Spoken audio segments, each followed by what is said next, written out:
So far, how are we doing here? Know your customer requires that you have very clear offers and that you've sorted out each offer and said, here's the buyer, the mindset. If they need help, this is it. If they're in learn or shop mode, and they're like, I could use Charlie's stuff or I could use somebody else's. Why me? And I have to talk them through this on video. Why Charlie? Because he seems to have more encompassing knowledge. He's been down this road for 20, 30 years in terms of the online work, and he understands business, and he understands how to get me there at a high performance level. We'll have that conversation in a little bit. And then learn mode. Hey, here's the things you need to learn.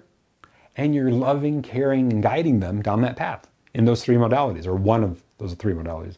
They're reading from you, they're listening to you, and they're watching videos where you're teaching them, bringing this kind of love and energy. Can you feel it? Thank you so much for being here. This is everything for what this is so me on purpose.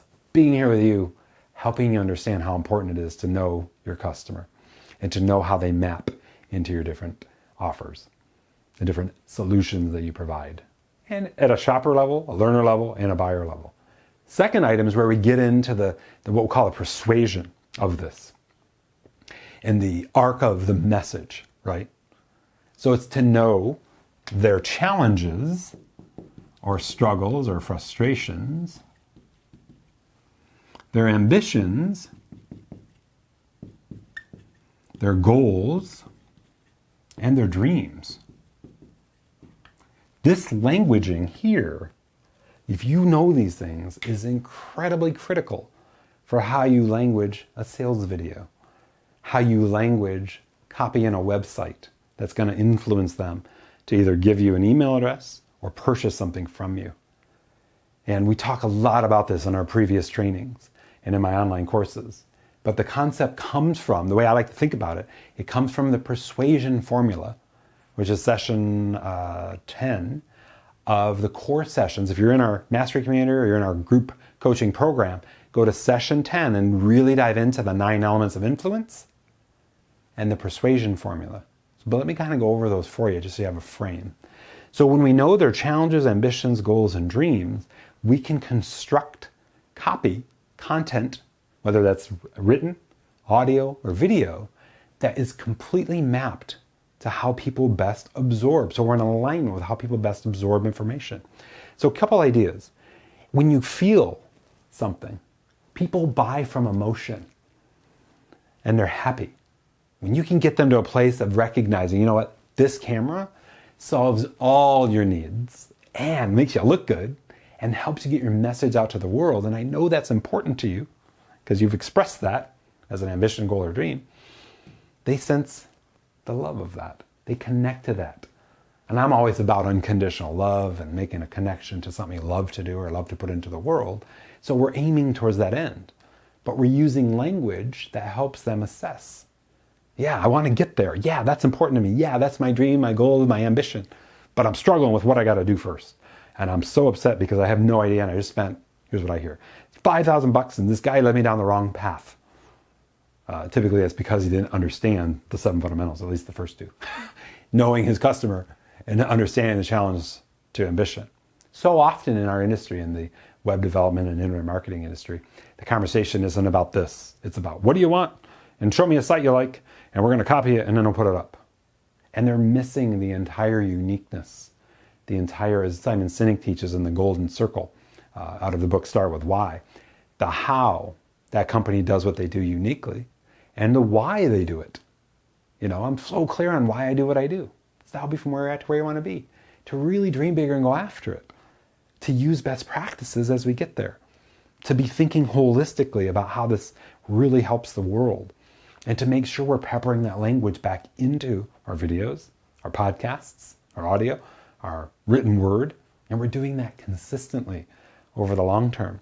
So this piece, and I hope the imagery here helps kind of land this for you, is how well do you ignite people's emotions towards feeling loved, cared for, heard, connected, engaged in the conversation about your different offer. So the goal set for you is this. For every offer you have is to understand the shopper, the buyer, and the learner, and then in each of those realms to understand what their challenges are and what their dreams could be. So a learner's dream for buying this camera to livecast, it's a different conversation than a buyer. So we go into that and we like, hey, how to livecast might be the title of a content piece. What you need to know, what you need to watch out for, right? And we'll have a different conversation there than we would in a shopper. How to livecast, the equipment you'll need, and how to set it up. In a buyer, how to livecast, and it might be related to the shopper example I just gave you, your equipment list. You feel the difference here? As we glide across that line for helping people make a choice about a digital camera. And it's just an example of how this can roll out. Really important, as we talk about in Persuasion Mastery, in high performance, is we have the acknowledgement of the person's struggle, their challenges, their frustrations, and we spend some time there. And that's usually where we start our content. And then eventually we flip and we talk about what's possible. And we spend some time there.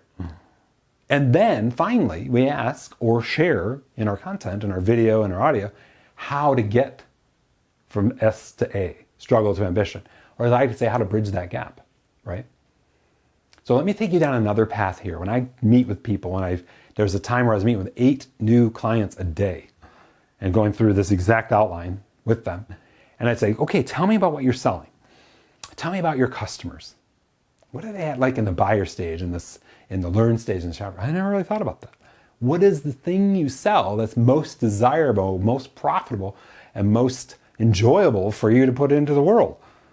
And what do we have to do to bring awareness to that online, offline, and make sure our team's in alignment with that's the thing. Other things we sell are, ancillary or helpful towards that end. But here's the thing, that if we can just sell that, we're going to make bank. And if you apply that into our model of subscription revenue, personal freedom, huge part of that conversation is a recurring revenue offer. But we might need to get them in the door with an online course that helps them with a specific problem or situation they're trying to overcome, a competency they're trying to learn, and then they need support from us over the long term. So here's what I know when I think about this for our mastery community and what we're doing in the scale work, is our customers really clear. 3 different segments, and sometimes they mix in together. They want to be better in life, want to be better in business, want to be better online. They want to feel love, care, support. They want new distinction, training, ways of going after that, but they also want tactics. Give me some tactics. Give me some mindset. Give me some tactics. And that's how I've engineered all of our trainings since day one.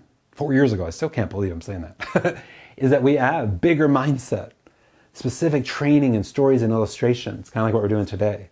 And then we have a set of actionable items so we can hit the ground running in going after this. You follow? This is what we really want to make sure that we're delivering. On the second piece, I have to know the challenges. Hey, you know what? This is a showstopper for me. I cannot get out of this, as we talked about in our previous training today. I cannot get out of this mindset of I'm not worthy to have subscribers. But I have to get into the mindset of the world needs what I have. I'm a conduit for their growth. I'm going to be able to help them grow and be better and do better in the world. Does that all make sense? So that being said, would love for you to consider for each of your offers, who are my customers? What's their ambition? And this could be online courses you might have if you're in a mastery community. It could be your membership program. And I want you to think about the buyers, the shoppers, and the learners. And I'll tell you what we've discovered in the last 26 years is that the learners is the untapped market. And that's why podcasts, especially podcasts as an extension of brand, to help people understand me and the way I approach thinking through things, the way, and videos like this one, that helps you learn and grow. And then taking clips of these videos and putting them out and saying, hey, this particular piece where I talk about the red on the 7 fundamentals, that can stand alone as a video clip. And there's value added there. And people are like, tell me more. I need to know more. And that might be where they come into and purchase this particular training, So I hope this is kind of landing for you. So to break it down for you, as we think about this, as we talk about over here, to document 3 ideas for each of these elements. First, how well do you know your customer for each of your offers? Now, if you're in the land of thought leadership and course creation and coaching, for high performance coaching, how well do you know the buyers, shoppers, and learners? For your monthly membership program, how well do you know the buyers, shoppers, and learners? For me, because I have life work, how well do I know the buyers, shoppers, and learners? For the business work and the internet work, same story. Now, what am I doing to put good content out? And how do I best approach that? And that's the next part of our conversation. Before we get into that, take a deep breath. I know I threw a lot at you. Let it sink in. You can get the completed worksheet as well, which is also available in the replay. It'll be we always divide our replays into 3 parts. It'll be in the 3rd part. So know your customer, know their challenges. If that seems like a lot of work, this is something that I would love to do in a workshop with our mastery community in one of our Zooms, is just break it down. Because there's a lot of parallels in the way we're serving and the way we're hitting learners, shoppers, and buyers. That being said, now that we have this data, what do we do with it and how do we best approach putting it online?